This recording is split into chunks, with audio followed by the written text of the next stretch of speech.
Latinoamérica y más en el Perú, estamos, digamos, de espaldas a la realidad, a cómo avanza el mundo. Tú me mencionaste algo que es muy, muy interesante, y para terminar ya esta parte, para pasar digamos, a hacerte la pregunta siguiente.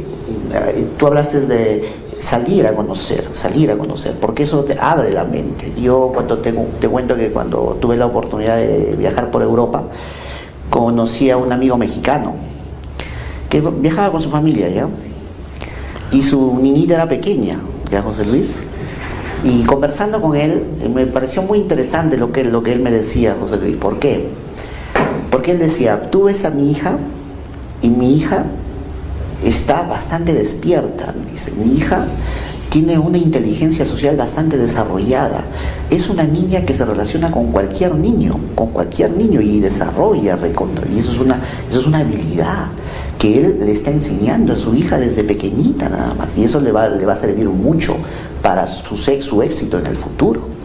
Eso es muy importante. Y él me dice, ¿cómo crees que yo he logrado eso? Haciéndole viajar, haciéndole conocer, intercambiando culturas con otros países. Y es justamente lo que tú decías. Entonces eso es muy importante, conocer, viajar, conocer otras experiencias. Por supuesto, y no solo es que te da otra mirada, de perspectiva también del desarrollo, de la cultura, de ver las cosas, sino que también te fortalece como persona, te hace cambiar la forma de cómo te comportas y cuál es tu rol como persona en sí, claro, dentro de la sociedad. Por ejemplo, uno de los aspectos que se valora mucho afuera, la tolerancia. Claro. Aquí no existe la tolerancia. Y allá es un hábito, es una disciplina, es un principio fundamental, la tolerancia. Te sientas en una mesa, 6, 7 personas, un chino, un español, un alemán, un francés, un mexicano, un peruano. Empiezan a compartir la visión, por ejemplo, de la política, o de la economía, o del desarrollo. Y cada uno da su punto de vista y nadie te dice, te cuestiona, te dice, no es así, o tú no, sino te dice, ok, está bien. Y te dice, pues más bien, yo la verdad que no conozco esa perspectiva, pero desde mi concepción, desde mi experiencia, puede también hacer así. Es decir, agregan, suman, pero no limitan, no dividen, no eliminan, como aquí lo hacemos. Aquí nos sentamos, empezamos a hablar de política, salimos peleando. Sí. El Señor dice, no, tú no sabes. Hay mucha soberbia. Mucha soberbia, que todos lo sabemos. Y esa soberbia es parte de su condena. En cambio, los europeos, inclusive los asiáticos, son humildes. Ellos siempre están abiertos a aprender, a disciplinarse, a educarse. Pero el latinoamericano es soberbio dentro de su propia ignorancia. Y eso es muy perverso, cuando es soberbio en su propia ignorancia, imagínate. Y eso es lo que vemos el día a día acá. Es un tema ya hasta cultural, de hábito propio de una persona, de nuestro contexto. Entonces, mira la importancia solo de la tolerancia, de un principio, un valor fuera, que aquí no lo practicamos. Mira, si practicáramos eso, seríamos otra cosa, solo eso. Me haces acordar a Noah Harari. Noah Harari es un historiador israelí que él menciona, te hace una historia del hombre, ¿no? Entonces, tú sabes que en el inicio, pues, antes de que se descubra o se invente, pues, la tecnología de la escritura, tú sabes que había nosotros somos descendientes de los Homo sapiens, pero no solamente hubieron otras especies, como el Homo neandertal, por decir, pero el Homo neandertal se extinguió. Y sabes, dice que lo que dice Harari, hay muchos indicios de que los neandertal hayan sido extinguidos por los sapiens cuando se encontraron, porque dice que los sapiens podrían ser más fuertes, pero los neandertal podrían ser más fuertes físicamente, constitucionalmente. Los sapiens, que son los que nosotros descendemos, eran mucho más débiles, pero ¿sabes qué? Tenían apertura al aprendizaje, José Luis, y desarrollaban tecnología, y podían organizarse mejor, justo lo que tú dices. A eso yo le llamo, ¿sabes qué? Y lo propongo en mi primer libro, sintonía cultural. Tenían mejor desarrollo de la sintonía cultural y podrían hacer planes. ¿Y sabes qué fue lo que lograron ellos? Inclusive hay indicios que dicen que los sapiens exterminaron a los neandertal. Hay indicios que dicen eso. Ahora, Yo creo, si nosotros extrapolamos a nuestra realidad, Latinoamérica, José Luis, está comportándose como un Neandertal, porque está de espaldas a la tecnología, a la educación, justo lo que nosotros estamos hablando ahorita. Nos estamos comportando y no tenemos no hay un plan fijo hacia dónde nos dirigimos. Y eso ya lo ha entendido Europa con toda la historia que tiene, y los asiáticos, que hemos visto muchos países que en 4 décadas, José Luis, están en el primer mundo. ¿Por qué? Porque lo han entendido, ¿no? Y eso es muy interesante, muy interesante. Ahora sí, la pregunta que te quería hacer es, José Luis, ¿cómo ves tú el panorama económico de nuestra Cajamarca? ¿Cómo lo ves tú? ¿Cuál es tu lectura? Ahí en realidad creo que más que una lectura, en todo caso es una reflexión que podríamos ver, es que estamos en una situación bastante complicada. Sí, lo hemos estado no ahora, sino en realidad antes, hace 5, 10, inclusive 20, 30 años quizá. Mucho complicado, porque todavía somos una de las regiones más pobres socialmente, es decir, en términos de las condiciones sociales y económicas como tal, pero no quizá como riqueza natural. Somos ricos naturalmente, sí, por supuesto, tenemos una serie de ventajas, pero no lo estamos aprovechando. No logramos aprovechar esas ventajas comparativas para lograr que sean más competitivas y generar riqueza.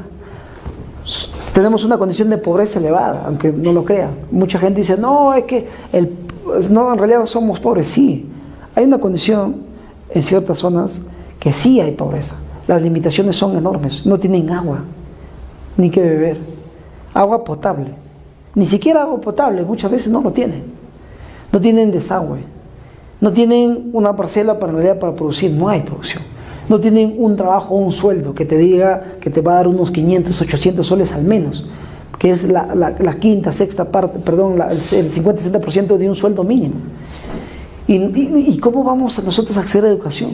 ¿Cómo vamos a exigir en realidad que esa gente produzca más? El 60% de la población vive en la zona rural, y es en la zona rural donde están las principales patologías económicas y sociales. ¿Cómo generar riqueza? Entonces, cuando hablamos estamos económicamente, en realidad estamos mal. Hay un sector pequeño que sí, que de repente no es que no está mal, ¿sí? Sino que siempre ha estado en una posición favorable porque ha tenido cierto tipo de ventajas, ¿no? Han tenido sus empresas, o dejaron las herencias, o forman parte de las élites económicas de la región, que tienen contratos, que tienen trabajos, que tienen estabilidad, y que sus sueldos superan los 2.000, 3.000, 5.000 soles. Y más todavía, ojo, es un sector pequeño, pero gran parte no lo tiene trabajos vulnerables. ¿Cuánto es la informalidad en Cajamarca? Más del 90%, no tenemos datos exactos. Más del 90% es informal. O sea, que está por encima del promedio nacional. Por supuesto, si más del 90% es economía informal. ¿Cuánto es el nivel de pobreza en la región? Estamos hablando en realidad cerca del 50%. ¿Cuánto en realidad es la brecha de infraestructura en salud, educación, saneamiento? Todavía superamos los 10.000 millones de soles en infraestructura en esos sectores. Es decir, que todavía hay un espacio, una brecha enorme para poder decir que la economía regional es potente, es competitiva y que es inclusiva también. Porque solo el tema económico, la generación de ingresos adecuados, condiciones laborables adecuadas, está en un sector pequeño. Las personas que tienen ahorita empleo, gran parte, el 80-90%, o digamos más del 90%, tiene un tema laboral inestable, es decir, no es frecuente, no es estable como tal, es momentáneo, es estacional, y los sueldos están por debajo inclusive de los sueldos mínimos, si de los 1.500, 1.100, creo que 1.150, no estoy seguro ahora cuánto lo han incrementado, pero muy por debajo, imagínense, de muchos países de América Latina. Algunos dicen, no podemos incrementar porque genera una pérdida de competitividad al sector. Falso, no hay ninguna evidencia sobre eso. Aquel economista que diga que me presente una evidencia. Cualquier otro puede hablar, pero de un economista que no diga, no. Podemos encontrar, sí hay base, pero no podemos solamente así, sino generar condiciones. La economía de Cajamarca en realidad no está bien. Por supuesto que digamos, la economía de Cajamarca está enferma y necesita El diagnóstico creo que lo tenemos, está dado. Necesitamos la receta, que se adquiera la receta y que se cure. Eso es un camino largo, que no está así nomás. Así es. Así que el mensaje que nos podemos llevar sobre este tema es que necesitamos mucho más esfuerzos de diferentes aristas, más inversión pública si queremos mejorar la economía, porque de esa manera genera situación de compras, empleabilidad y genera complementariedades en esos sectores. Más inversión privada, necesitamos inversión nacional e internacional también, pero una inversión que sea más sostenible, amigable, inclusiva, y en sectores económicos efectivamente den la rentabilidad. Y una inversión privada donde genere efectivamente empleos, empleos que sean también de cierta manera sostenibles dentro del marco de la legislación. Necesitamos en realidad también mejores condiciones en todos los niveles. Necesitamos exportar más, necesitamos aprovechar nuestras ventajas competitivas, pero sobre todo necesitamos potenciar nuestro recurso humano, capitalizarnos. Sin un recurso humano, ni por más recursos que tengamos naturales, no vamos a lograr aprovecharlo. Un recurso humano que esté capacitado, cualificado. Lamentablemente no estamos haciendo mucho por eso, pero esperemos que eso nos permita dar una mirada desde las universidades, desde las escuelas, a potenciar nuestro recurso humano.